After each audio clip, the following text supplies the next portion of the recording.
ఓం శాంతి. ఈరోజు విశేషంగా ఈ పురుషోత్తమ సంగమ యుగంలో పురుషోత్తములు కావాలి. పురుష ఆత్మ, ఉత్తములు దేవాత్మ. ఈ పురుష ఉత్తములు కావడానికి గాను మనము పురుష అర్థము చేయడం,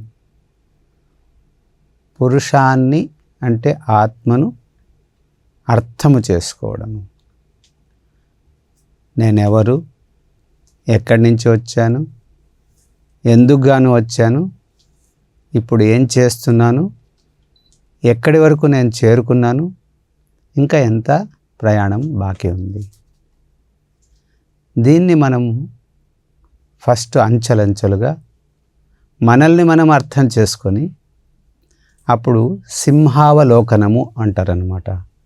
సింహము పరుగులు తీస్తుంది, కానీ పరుగులు తీస్తూ తీస్తూ తీస్తూ పోదు, ముందుకు పోదు, మధ్య మధ్యలో ఆగి వెనక్కి చూసుకుంటుందన్నమాట. నేనెంత దూరము ప్రయాణమే ముందుకు వచ్చాను, తర్వాత ముందు చూస్తుందన్నమాట, నేను ఇంకెంత దూరం ప్రయాణం చేయాలి.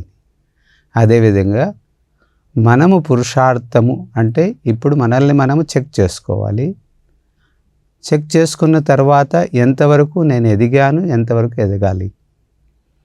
ఏదైనా ఒక రన్వేలో ఫ్లైటు తీసుకొని పోయిన తక్షణము ఫస్ట్ టర్నింగ్ తీసుకుంటుంది, తర్వాత నెమ్మదిగా ముందుకు పోతుంది. దాని పేరే రన్వే.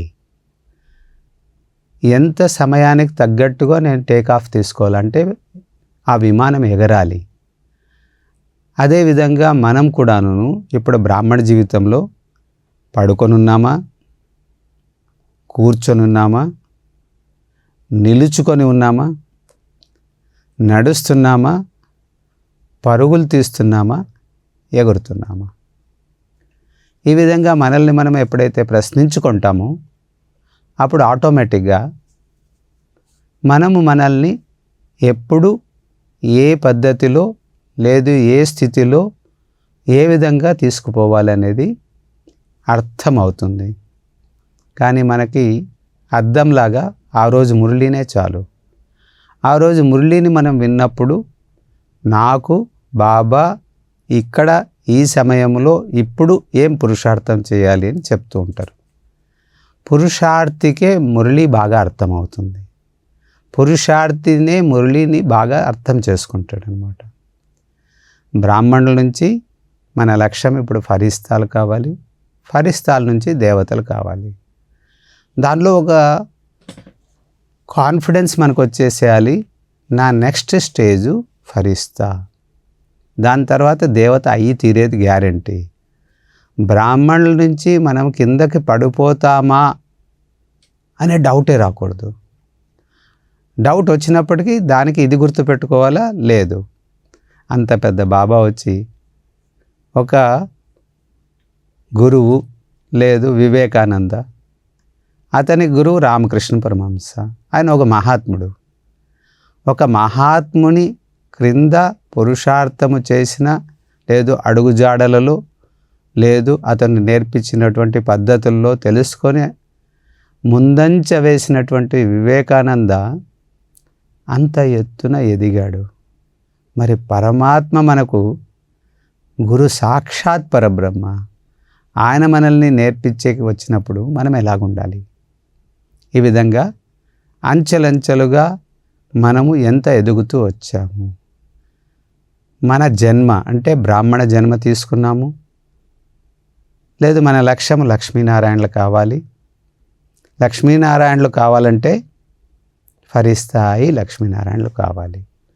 అది ఈ ప్రపంచంలో లక్ష్మీనారాయణలు మనం కాము, రాబోయే ప్రపంచంలో మనుషులు దేవతలు అవుతారు. ఇది సంగమయుగం. అప్పుడు మధ్యలో లాస్ట్కి మనం ఇంటికి వెళ్ళాలి. ఇదే ప్రపంచము లేదు ఇదే భూప్రపంచంలో మనము స్వర్గాన్ని స్థాపన చెయ్యాలి అని అంటే ఇక్కడ నుంచి ఇంటికి వెళ్ళి తర్వాత కిందకి దిగాలి. ఎగరాలంటే ఫరిస్తా కావాలి. ఫరిస్తా కావాలంటే ఏమేం కావాలి? ఒక 3 రకాల పక్షుల కథ చెప్తున్నాను. ఒక పక్షి ఉందండి, కానీ అది ఎగరాలని అనుకుంటుంది, కానీ రెక్కల్లో శక్తి లేదు, ఎగరాలేని తపన. మరి రెండో పక్షి ఉంది, రెక్కల్లో శక్తి ఉంది, కానీ అదే ఒక కొమ్మను గట్టిగా పట్టుకొని రెక్కల్ని రపరపా కొడుతుంది, ఎగరకుండా ఉంది. మూడోది కొమ్మను కూడాను తన కాళ్ళతో వదిలేసేసి ఎగరుతుంది, కానీ ఎగరలేకపోతుంది. ఎందుకు? కింద ఎవరో ఆ కాళ్ళకి తాడు కట్టి కింద పెద్ద రాయి కట్టేశారనమాట. ఇప్పుడు మనల్ని మనం పరిశీలించుకొని, నా పరిస్థితి ఇప్పుడు ఏమి? ఎగరాలని అనుకుంటున్నాము, ఎగరలేకపోతున్నాము. చెప్పాలని అనుకుంటున్నాము, చెప్పలేకపోతున్నాము. చేయాలని అనుకుంటున్నాము, చేయలేకపోతున్నాము. మారాలని అనుకుంటున్నాము, మారలేకపోతున్నాము. చెప్పాలని అనుకుంటున్నారు, కానీ చెప్పలేకపోతున్నారు. చూడాలని అనుకుంటున్నారు, లేదు చూడలేకపోతున్నారు. వినాలని అనుకుంటున్నారు, వినలేకపోతున్నారు. అన్ని కర్మ ఇంద్రియాలను వాళ్ళు జయించాలి, అధిగమించాలి, మారాలి అని అనుకోవడం వేరే, లేదు దాన్ని ప్రాక్టికల్గా లైఫ్లో ఇంప్లిమెంట్ చేయాలనేది వేరే. అందుకే తెలుసుకొని, ఒప్పుకొని, మలచుకొని దాన్ని నడుచుకునేటువంటి వాళ్ళు తర్వాత ఎగరగలుగుతారనమాట. మరి ఈ 3 రకాల పక్షుల్లో మనము మరొకసారి మనల్ని మనము చెక్ చేసుకొని, నేను మొదటి రకం పక్ష, మరి జ్ఞానయోగాల్లో ఆ రెక్కల్ని బాగా శక్తివంతంగా చేసుకుంటూ పోవాలి. బాగా అంటే ఏమి, మేము రోజు వింటున్నాం కదా, ఆ వినేటువంటిది కనీసం అందులో మీకు ఎంత అర్థమైంది, ఎంత మీకు నచ్చింది, దాన్ని జీవితంలో తీసుకురావాలంటే సుమారు ఒక 10-15 దగ్గరలో, 10-15 చోట్ల, 10-15 మందితో, 10-15 సందర్భాలలో దాన్ని వాడాలి. అప్పుడు దానికి మెరుగు, లేదు పదును, లేదు దాని యొక్క విశేషతలో ఖుష్బు అంటే ఒక సుశోభితమైనటువంటి వాసన రాగలుగుతుంది. మనం నడుస్తూ, కూర్చుంటూ, పారాడుతూ, మనము ఇప్పుడు ఏదైతే ఈరోజు మురళీలో నేను ఎగరగలిగే పక్షిని అయినానా, ఎగరగలిగే పక్షి కావాలనే తపన ఉందా, ఉంటే దాన్ని నేను ఎంతవరకు ఇంప్లిమెంట్ చేస్తున్నాను. ముందే లక్ష్యం లేదు అంటే అటువైపుకు వెళ్ళరు, ఆ దారి వైపుకు వెళ్ళరు. అరే అంత దూరం నడవాలా అని ఇక్కడే కూర్చొని ఉండిపోతారనమాట. పురుషార్థహీనులు కాకూడదు. అందుకుగాను మొదటి రకం పక్షి తను పురుషార్థము వైపు ఇంట్రెస్టు, నేను అది చేస్తాననే నమ్మకము, నాకు ఇలాంటి తండ్రి దొరికారు, నేను అయ్యి తీరుతాను అనే నిశ్చయ బుద్ధి రావాలి. మరి రెండో రకం పక్షి నేనే చెయ్యాలి, నా నుంచినే అన్ని పనులు అవుతుంది, నేను లేకపోతే మా ఇల్లు గడవదు, మా పిల్లలు ఇంకా చిన్నపిల్లలు, కాబట్టి నేను కష్టపడి వాళ్ళని ముందుకు లాక్కొని పోవాలి అని ఆ కొమ్మని మనమే కట్టుకొని పెట్టుకుంటాం అన్నమాట. ఏ విధంగా ఒక ప్రయాణికుడు తన తల మీద ఒక సూట్ కేసు బరువు తల మీద పెట్టుకొని ట్రైన్లో కూర్చొని ప్రయాణం చేస్తున్నాడు అనమాట. ఎందుకు బాబు తల మీద పెట్టుకున్నావు, కింద పెట్టు. కింద పెడితే ట్రైన్కి బరువు ఎక్కువ అవుతుందండి. అంటే నా నుంచినే ఈ సమాజం నడుస్తుందేమో, నా ఇంటి నుంచినే ఈ ఇల్లు నడుస్తుందేమో అని తనే ఆ కొమ్మని గట్టిగా పట్టుకొని ఉంటారనమాట. అప్పుడు తనని, లేదు తన బరువుని, తన పెట్టె బరువుని మోస్తున్నది కింద ట్రైను అనేటువంటి నిశ్చయము, నమ్మకం లేదు. అలాగని పని చేయకుండా సోంబేరి కమ్మని చెప్పడం లేదు. ఇక్కడ అన్నీ చేయాలి, ఇది నా పని కాదు భగవంతుని పని అని చెప్పినప్పుడే మనం తేలిక కాగలుగుతాము. అందుకే ఫరిస్తా అంటే డబుల్ లైట్ అంటారనమాట. ఈ ఫరిస్తా డబుల్ లైట్ స్థితిని మనం తీసుకొని రావాలి అంటే ఎగరాలి. ఆ ఎగిరే సమయంలో మనం ఏం చేస్తున్నాము, 2 పక్షులకు కాళ్ళు కట్టేసి ఎగరమంటే ఎగురుతాయా? అదేవిధంగా మనం ఎన్నో వేరు వేరే పక్షులు, పరివారము, సంసారము, దేహము, దేహ సంబంధాలు, వస్తువులు, వ్యక్తులు, వైభవాలు అని ఇవన్నిటికీ తాళ్ళు మనమే కట్టుకొని ఉంటాము. ఆ ఇల్లు అనే దాంతో తాడు కట్టుకొని ఉన్నారు. అప్పుడు మీరు ఎగరాలంటే ఎగరగలుగుతారా? లేదు, దేహ సంబంధాలు చెప్పాను. ఇంకా వస్తువులు, అది కొన్నాము, ఇది కొన్నాము, ఇది తీసుకున్నాము, అవన్నీ మీద దాని మీద మోహం. రాత్రి కలలో కూడా అవి గుర్తొస్తూ ఉంటాయి, ఆ వ్యక్తులు గుర్తొస్తున్నారు. ఇది మనల్ని మనం చెక్ చేసుకునే పద్ధతి. లేదు, ఆ పోస్టు, పొజిషను, హోదా, ఇవన్నీ మనం గట్టిగా కట్టుకొని ఉంటాము. ఇప్పుడు నేను ఇక్కడ కూర్చొని మాట్లాడుతున్నాను, వెళ్ళి ఆ తలుపుని ముట్టుకొని రావాలి, ఈ గోడను ముట్టుకొని రావాలి. అప్పుడు నేను ఈ కుర్చీ నుంచి లేచి వెళ్ళి ముట్టుకొని రాగలుగుతాను. కుర్చీ సహితము నేను అక్కడికి వెళ్ళడం మనం ప్రయత్నం చేస్తూ ఉంటాం. ఇదే పోస్ట్, పొజిషన్, స్టేటస్ అనేటువంటివి అన్నమాట. అందుకుగాను బాబా చెప్తున్నారు, మీరు విదేహి డబుల్ లైట్ ఫరిస్తా కండు. అప్పుడే మనం ఉన్నత దిశలకు ఎగరగలుగుతాము. ఈ భూమి అనేటువంటి గురుత్వాకర్షణ శక్తి లేదు, భూమి అనేటువంటి దానికి మన ఫ్లైట్ చక్రాలు అలాగే పట్టుకొని ఉంటే అది ఆకాశంలో ఎగరలేదు. అందుకు దేహం నుంచి, దేహ సంబంధాల నుంచి, వస్తువుల నుంచి, వ్యక్తుల నుంచి, వైభవాల నుంచి, ఇంకా సూక్ష్మమైనటువంటిది స్వభావాలు, సంస్కారాలు, లేదు 63 జన్మల పాపకర్మాలు, ఈ జన్మలో మనం చేసినటువంటి పాపాలు, బీకే అయ్యేకి ముందు చేసిన పాపాలు, బీకే అయిన తర్వాత చేసిన పాపాలు, తర్వాత రకరకాల భయాలు, ఇవి గట్టిగా పట్టుకొని ఉంటుంది. ఎలాగ పట్టుకొని ఉంటుంది అంటే ఆ కొమ్మని వదిలేకి ధైర్యమే రాదు. అప్పుడు డబుల్ లైట్ ఫరిస్తా ఎలాగవుతాము? అందుకుగాను డబుల్ లైట్ ఫరిస్తా మనం కావాలి అని అంటే ఆ కొమ్మను వదలడానికి ముందే దీనికి సంబంధించిన పరిజ్ఞానము మనకి మురళి నుంచి బాబా మహావాక్యాల ద్వారా అందిస్తారు.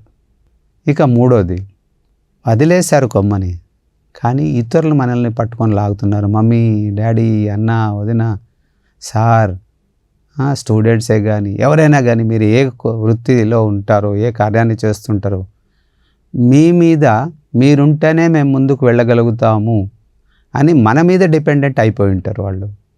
వాళ్ళకి నేను కాదు, నీకు భగవంతుడు అనేటువంటి వాడు ఉన్నాడు, ఆయన్ని నిన్ను చూసుకుంటున్నాడు, ఆయన నన్ను నిమిత్తం చేశారు, నన్ను నీవు పెట్టుకొని నువ్వు ఇక్కడ ప్రాకులాడుతూ ఉంటే కాదు అని వాళ్ళకి అర్థం చేయించేది. అర్థం కూడాను ప్రేమతో, ఏదో నిర్మోహి అయ్యి వాళ్ళ ముందర ఒక సన్యాసిలాగా కనబడకూడదు మనము. నన్ను చాలా బాగా కేర్ చేస్తున్నారు, నా తరువాత నా తండ్రి నీకు దిక్కు అనేటువంటిది వాళ్ళ బుద్ధిలో కూర్చోపెట్టాలి. సుసంస్కృతులను చేయాలి. మనం రోటీ, కపడా, మకాన్ వాళ్ళకి కూడు, గుడ్డ, నీరు ఇచ్చేటువంటిది అదే గొప్ప, అదే ముఖ్యము అని అనుకోకుండా వాళ్ళు వాళ్ళ కాళ్ళ మీద నడిచేటువంటి పిల్లలుగా మనం తయారు చేయకుండా మనమే మోసుకొని ఉంటాము. నా మనసు నా హృదయం పరస్పరం శత్రువులే అంటే ఎంత బరువు తీసుకోవాలంటే అంత బరువు అదే పెట్ట మోసుకొని వెళ్తూ ఉండేటువంటి ట్రైన్లో ప్రయాణికుడిలాగా దాన్ని వాళ్ళని వాళ్ళ కాళ్ళ మీద, అరే భలే ఒడిలో తీసుకొని పిల్లల్ని పెంచాల్సిందే. ఒక వయసు వచ్చిన తర్వాత అతని కిందకు దించుతారు. అతను కూర్చోపెట్టడం నేర్పించాలి, అతను నిలబడేది నేర్పించాలి. వాళ్ళలో నేర్పు అనేటువంటిది ఎలాగ ఉండాలంటే మామూలుగా చెప్తారు తెలుగులో, పండిత పుత్రః సుంఠః అని. పండితులు ప్రతి ఒక్క దానిలో కూడాను వాళ్ళని, పిల్లల్ని మారుస్తూ ఇలాగుండాలి, ఇలాగుండాలి తన వేదాంతమంతా అతనిలో చెప్పకపోతే అతనికి భయం అయిపోయి ఉంటుంది. ఏది ముట్టుకోవాలా, ముట్టుకోకూడదో, చేస్తే ఏం తప్పు అవుతుందో, ఆ కాన్షియస్ని వాళ్ళ లోపల నింపేస్తే మీరే బంధనంలో చిక్కుకున్నట్టు. ఎంతెంత బంధనంలో చిక్కుకుంటే అంత ఫరిస్తా కాలేం కదా మనం. బంధనముక్త స్థితి కావాలి. రెండో పక్షి తను బంధనంలో చిక్కుకుంది, మూడో పక్షి ఏం చేస్తుంది, తను బంధనాల్లో చిక్కుకొని ఆ బంధనాల నుంచి, అది సూక్ష్మం కానీ స్థూలమైన బంధనాలు కానీ, దాని నుంచి ముందుకు రాలేకపోతున్నారు అన్నమాట. అప్పుడేం చేయాలి? ఈ ప్రశ్న జానకిదాది బ్రహ్మబాబాతో అడిగారనమాట. బాబా, నేను ఈరోజు బాగా పురుషార్థం చేసుకుంటున్నానని ఆనందంగానేమో ఉంది, కానీ ఏదో లోపల ఒక వెలతి, ఒక అనుకోనటువంటి దుఃఖము, లేదు అనుకోకుండేటువంటి సూక్ష్మ బాధ కలుగుతుంటుంది, నేనేం చేయాలి? అప్పుడు మా అమ్మతో అడుగు అని అన్నారు అనమాట. మా అమ్మ దగ్గర పోతే బాబాతో అడుగు. ఈ విధంగానే వాళ్ళు వాళ్ళ మీద వీళ్ళ మీద వాళ్ళు చెప్పుకున్నారు. లాస్ట్కి గట్టిగా మా అమ్మ దగ్గర కూర్చోందనమాట. లేదు బాబా మీరు చెప్పే వరకు నేను లేవును నేను. అంతలోనే మా అమ్మ ఇలాగే చెప్పారు, జనక్ నువ్వు వెళ్ళి ఇదే విధంగా బాబా ముందర కూర్చో అని. బాబా దగ్గర ఎప్పుడైతే మనం వెళ్ళి కూర్చున్నారో, లేదు జానకి దాది వెళ్ళి కూర్చున్నారో, బాబా ఇది చెప్పే వరకు నేను లేవను నేను. అప్పుడు బాబా చెప్తారు ఈ పాయింట్, నీవు ఎంతవరకు నీ దేహము నుండి బయటికి రావో, నీ దేహము, నీ దేహ సంబంధాలు, వ్యక్తులు, వస్తువులు నిన్ను పట్టుకొని ఉంటుంది. అప్పుడు మనం అశరీరి విదేహి అనే శబ్దాలను వాడతాము. కానీ అశరీరి అనేటువంటిది ఇంకా ఉన్నతమైనటువంటి స్థితి. విదేహి అనేటువంటిది ఈ 5 తత్వాల దేహము నుండి బయటకు వచ్చేటువంటి అభ్యాసం. కాబట్టి జనక్ అంటే జానకి దాదిని బ్రహ్మాబాబా ఉద్దేశించి చెప్తున్నారనమాట. నీవు ఎప్పుడు టైం దొరికితే అప్పుడు నేను ఇప్పుడు విదేహి అయిపోయినాను, నా శరీరాన్ని ఇక్కడ పడుకోబెట్టారు, అంటే ఇది నా శవము, నేను ఈ దేహము కాదు, ఈ దేహము నుండి బయటికి రావడం. ఎప్పుడైతే ఈ దేహము నుండి బయటికి వచ్చి నేను శరీరాన్ని లేదు దేహాన్ని త్యాగం చేశాను, నేను విదేహి, నేను ఇప్పుడు త్యాగం చేశాను, బయటకు వచ్చేసాను. చుట్టూ బంధుమిత్రులు చేరారు, అందరూ ఆ శవం చుట్టూ కూర్చున్నారు. అది మీరు బయటకు వచ్చి చూడాలి. ఈ విధంగా నువ్వు అభ్యాసం చెయ్యి. అప్పుడు నీవు ఎక్కడెక్కడైతే సేవలు చేశావో, నీ సేవల్ని మెచ్చి, నీ సేవల్ని నచ్చి, నీవే కావాలని అనుకునేటువంటి వాళ్ళందరూ అరే ఆ దేహం చుట్టూ కూర్చున్నారు, మీరు దేహం నుంచి బయట వచ్చేసారు, వాళ్ళకి తెలియదు మీరు విదేహి అని. విదేహి జనక్ అంటారు అన్నమాట. కాబట్టి మీరు బయటకు వచ్చేది ఈ అభ్యాసం ఎక్కువ చేయాలి, దేహం నుంచి బయట వచ్చినట్టు. ఎప్పుడెప్పుడు టైం దొరికితే నా శవం నుంచి నేను చూస్తున్నాను, తర్వాత అక్కడ చుట్టుముట్టు ఏం జరుగుతుంది, ఈ విధంగా ఎప్పుడైతే చూస్తామో ఇది సూక్ష్మ పురుషార్థం అన్నమాట. అప్పుడు ఆటోమేటిక్గా దేహాన్ని పట్టుకొని లాగేటువంటి వాళ్ళు, ఆ సూక్ష్మమైనటువంటి దారంతో కట్టేసి మిమ్మల్ని కిందకు లాగేవాళ్ళు, ఈ నర్సు బాగుంది, ఈ నర్సే మాకు కావాలి, ఈ టీచర్ బాగున్నారు, ఈ టీచరే మాకు కావాలి, వీళ్ళు అమ్మా నాన్నలు బాగున్నారు, లేదు ఈ పిల్లలు బాగున్నారు, ఈ మనవడు మనవరాళ్ళు బాగున్నారు, వీళ్ళే మనకు కావాలి అని అనుకునేటువంటి మన లోపల ఉండేది సూక్ష్మంగా, వాళ్ళు లాగేది ఇంకా సూక్ష్మం అన్నమాట. కాబట్టి వాళ్ళతో మనము లాగబడకుండా ఆ తాడు నుంచి, అది సూక్ష్మమైనటువంటి సంఖ్యలు, లేదు ఇనుప సంఖ్యలే కానీ బంగారు సంఖ్యలే కానీ, వీటి నుంచి మనం ముక్తులు కావాలన్నమాట. ముక్తావస్థ, బంధన ముక్త అవస్థని మనం తీసుకొని రావాల్సి వస్తుంది అన్నమాట. అందుకుగాను ఆ మూడో పక్షి ఆ బండరాయితో, లేదు ఈ భూమితో, లేదు ఎక్కడైనా ఒక కొలికిక కట్టి వేసిండేటువంటిది, మనము దానితో దూరం కావాలి. అప్పుడు ఆ మూడవ పక్షి ముక్తి పొందగలుగుతుందన్నమాట. సో ఇప్పుడు ఈ 3 రకాల పక్షుల్లో మనల్ని మనం ఎవరు అని తెలుసుకొని, నేను ఎగరాలి, రెండోది నేను పట్టుకోకూడదు, నన్నెవరు పట్టుకోకూడదు. అందుకే బాబా ఒక చిన్న శబ్దంతో చెప్తారు. ఏ శబ్దం అది? న్యారా ప్యారా, అతీతంగా ఉంటూ ప్రియంగా అందరితోనే ఉండాలి. అది చాలా సమయం అభ్యాసం కంటిన్యూగా చేయాలి. ఒకసారి ఇలాగే చాలామంది నా దగ్గరికి వచ్చేవాళ్ళు అనమాట. అప్పుడు బాబా చెప్పే జ్ఞానం మీరు చాలా బాగా అర్థం చేయిస్తున్నారు అన్నయ్య గారు, మేము మీతో కనెక్షన్ పెట్టుకుంటాము, లేదు మీ ఫోన్ నెంబర్ మాకు ఇవ్వండి, ఈ విధంగా అడిగేది, కాంటాక్ట్స్ పెంచుకోవాలని అనుకోలేదు. అప్పుడు జానకి దాది నన్ను పిలిచి ఒకసారి చెప్పారనమాట, చాలామంది నీతో అటాచ్ అనే శబ్దాన్ని నేను వాడుతున్నాను, నువ్వు చెప్తున్నటువంటి జ్ఞానం వాళ్ళకి చాలా బాగా మనస్సుకు హత్తుకుంటుంది అని అనుకుంటారు.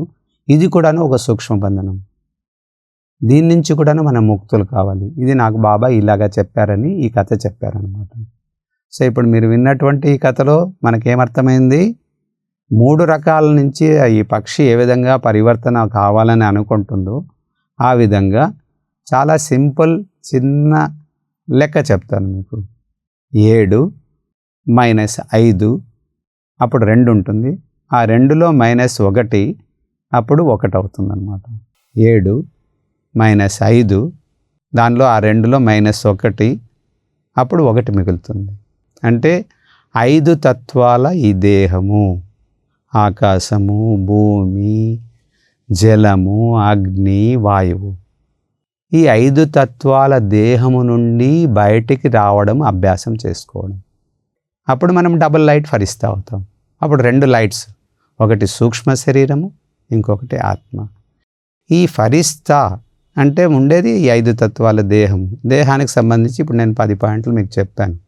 దేహ సంబంధాలు, వస్తువులు, వ్యక్తులు, వైభవాలు. నేను ఎక్కడ ఆకర్షితం అవుతున్నాను, ఆ 3 పక్షుల్లో నేను ఎవరైనాను. సో ఇప్పుడు ఇక్కడ మీరు క్లియర్ చేసుకుంటూ పోతే ఈ ఫరిస్తా స్వరూపంలో అక్కడ ఏం లేదు, 2 లైట్స్ ఉంటుంది. ఫరిస్తా, ఈ 2 లైట్లనే డబుల్ లైట్ అంటారు. దీన్నే విదేహి అంటారు. అశరీరి కాదు, విదేహికి అర్థం వేరే, అశరీరికి అర్థం వేరే అనమాట. ఇప్పుడు ఎప్పుడైతే మనం విదేహి అవుతామో అప్పుడు నెక్స్ట్ అశరీరికి పురుషార్థం చేయగలుగుతాం. అంటే సూక్ష్మ శరీరం నుంచి బయటకు రావడం. అది శివబాబా బ్రహ్మబాబాకి జోపిడీలో ఆయన 18 జనవరి ఎప్పుడైతే శరీరాన్ని త్యాగం చేశారో, పార్థివ శరీరాన్ని నుంచి బయటికి వచ్చినప్పుడు అక్కడ ఉండేటువంటి డిఫరెన్సు ఇప్పుడు సూక్ష్మ శరీరం ఆటనమాట. సో అగైన్ డబుల్ లైట్లో కావాల్సినటువంటిది ఏమేమి, ఇప్పుడు మనము రకరకాలైనటువంటి డ్రెస్సులు మన ఇళ్లలో అందరి దగ్గర ఉంటాయి, చాలా వస్త్రాలు ఉంటాయి.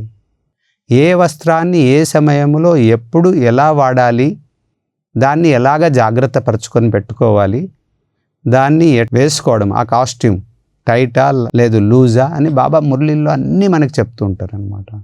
కాబట్టి ఏ వస్త్రాన్ని నేను ఇప్పుడు ధరించాలి, ఏ సమయంలో ధరించాలి. అదేవిధంగా ఇప్పుడు కర్మయోగి వస్త్రము, డబుల్ లైట్ వస్త్రము, సింగిల్ లైట్ వస్త్రం. ఇప్పుడు నా ప్రాజెక్ట్ ఏమి, నా ప్రోడక్ట్ ఏమి, నేనేం చెయ్యాలి, నా బాధ్యత ఏమి, అప్పుడు ఆ వస్త్రాల్ని ధరించాలి, ఆ రూపాన్ని తీసుకోవాలన్నమాట. కానీ గీతలో ఎన్నో చెప్పారు, భగవద్గీతలో బాబా దానికి సారంగా మనకు అర్థమయ్యేటట్టు చెప్పేస్తారనమాట. మీరు ఏ రూపాన్ని ధరించాలి, ఈ పని చేయాలంటే ఆ రూపాన్ని ధరించాలి. కింద రూపంలో అంటే కర్మయోగి రూపంలో ఉంటూ ఫరిస్తా అనుభవాన్ని చేయాలంటే ఇక్కడ కర్మకాండ దగ్గర కాదు, అక్కడ కర్మకాండ దగ్గర మీరు ఫరిస్తా రూపము నేను ఫరిస్తా అని అనుకుంటే ఎదుటి వాళ్ళకి మీ ఫరిస్తా రూపము అనేది అర్థం కాకున్నప్పుడు వీళ్ళేదో ఇలాగున్నారే, అచ్చా ఇలాగ చేస్తే ఇలాగ అయిపోతారేమో అని కాదు, అక్కడ కర్మయోగిలాగానే కనబడాలి. యాక్టరు ఏ పాత్రను వాళ్ళకి ఇచ్చినప్పుడు డైరెక్టరు ఆ పాత్రను అభినయించాలి, అందులో మనం బాగా ఉత్తీర్ణులుగా కావాలి.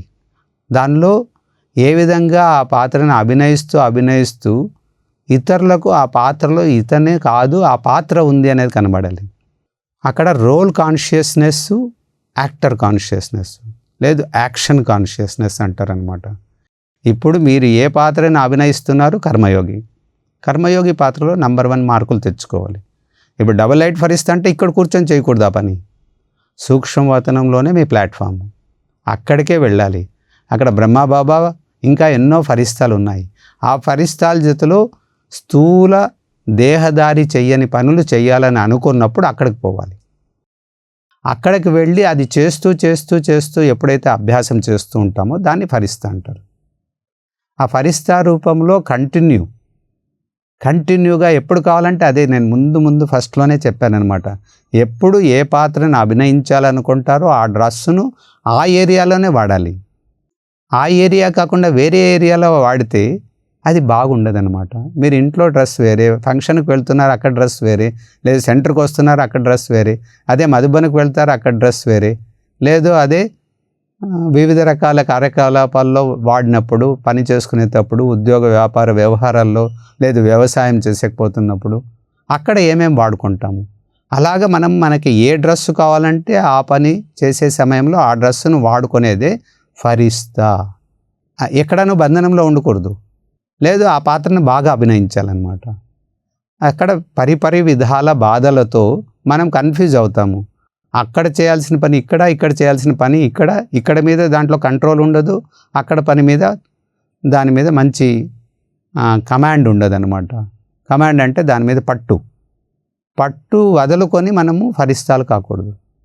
ఈ విధంగా ఒకసారి నేను పీస్ పార్క్లో ముందు సేవ చేసేవాడిని అనమాట. మధ్యాహ్నం టైంలో కాస్త భోజనం చేసి రిలాక్స్ అయ్యేవాడిని. ఒక చెట్టు కింద రెగ్యులర్గా అక్కడే నేను పడుకునేవాడిని అనమాట. పడుకొని ఉన్నాను, సడన్గా ఒక సెమీ కాన్షియస్లో అనుకోండి, లేదు ఒక సాక్షాత్కారం అని అనుకోండి.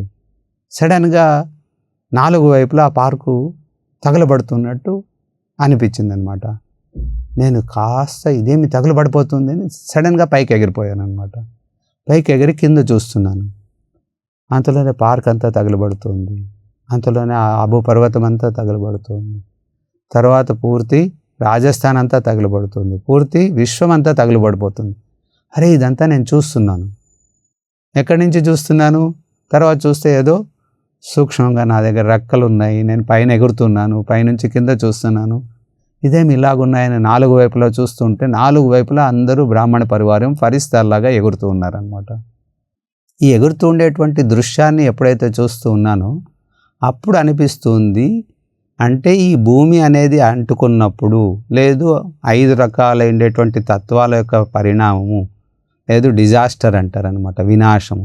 ఆ టైంలో మనం ఎగరలేకపోతే అక్కడే చిక్కుకొని ఉంటాము. అందుకు గాను బాబా పిల్లలు ఎగరండి ఎగరండి, ఈ పాత ప్రపంచం మీద మోహాన్ని వదలండి వదలండి అని మనం దాన్నే పట్టుకొని కూర్చొని ఉంటాం అనమాట.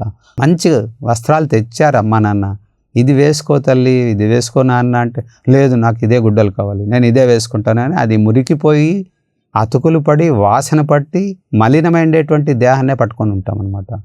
ఎన్ని అతుకులు పడి ఉంటుంది దీనికి, ఎన్ని రకాల రోగాలు, ఎన్ని రకాలైనటువంటి వైరస్ అంటామని అనుకోండి. దాన్ని వదిలి రావడానికి రాదు. అప్పుడు మోహితులైనటువంటి వాళ్ళు ప్రేమించేకి హక్కు లేదు.